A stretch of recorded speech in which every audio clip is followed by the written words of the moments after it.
Caitlin Clark endures tough playoff debut as seasoned Sun disrupt young Fever squad UNCASVILLE Conn.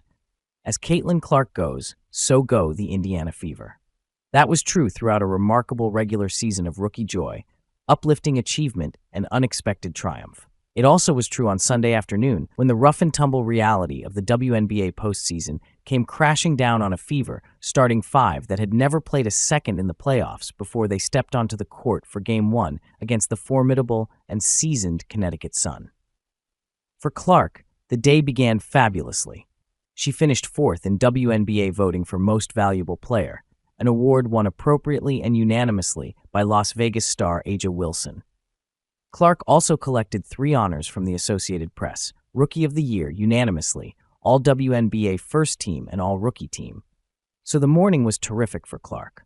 The afternoon, not so much. In a 93-69 loss to the Sun, Clark received a black eye, both literally and figuratively. Poked in the right eye in the game's first 90 seconds by the Sun's Dijonay Carrington, Clark ended up with quite a shiner. It was logical to ask if that had anything to do with her 4 for 17 shooting, including 2 of 13 from three-point range. But after the game, she quickly shut down that theory. Obviously, got me pretty good in the eye. I don't think it affected me. Honestly, I felt like I got good shots. They just didn't go down. Obviously a tough time for that to happen. I got some really good looks. I had 3 pretty wide-open threes in the first half that you usually make, Clark said. So that's tough, but I felt like I battled and tried my best, took care of the ball better than I usually do. She tied her season low with 2 turnovers, which is a positive. Clark said the Fever still were in it until things got out of hand late, as the relentless Sun poured it on at the end. Like Coach Christy Sides said in the locker room, we're down 3 first quarter, down 5 more second quarter, and then lost by 3 more in the third.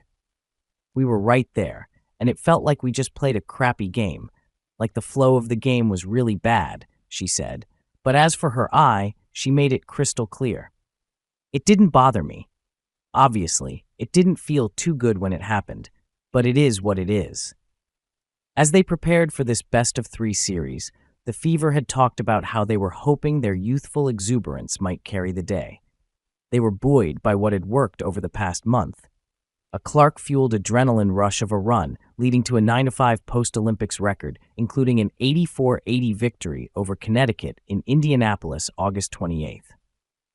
Clark and her running mate Kelsey Mitchell had finished the summer on a tear, with a supporting cast that rose to the occasion over and over again, including some magnificent play by Aaliyah Boston and Lexi Hull, among others. Could that be the formula for success in a short series against a far more experienced foe? Connecticut's players came into Sunday's game having played a combined 222 playoff games. The entire Fever roster had played just 19. The answer to that question was obvious as the game wore on, not on this day. Connecticut was just too physical, just too good. Clark ended with 11 points, 8 assists, 4 rebounds, and 3 steals. Sun coach Stephanie White decided to switch things up after losing that August game to Indiana, putting 6'4" veteran DeWanna Bonner on the 6-0 Clark.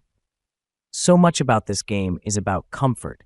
It's about rhythm. It's about timing. It's about all those things, White said. How can you make an adjustment that disrupts some of that? Credit to Bonner for accepting this challenge. It gave us a different look at the point, and I really liked that. Now Connecticut is 1 win away from taking the series and eliminating the Fever, while Indiana needs a victory in Game 2 here Wednesday to force a decisive Game 3 in Indiana Friday. In the Fever camp, there was optimism.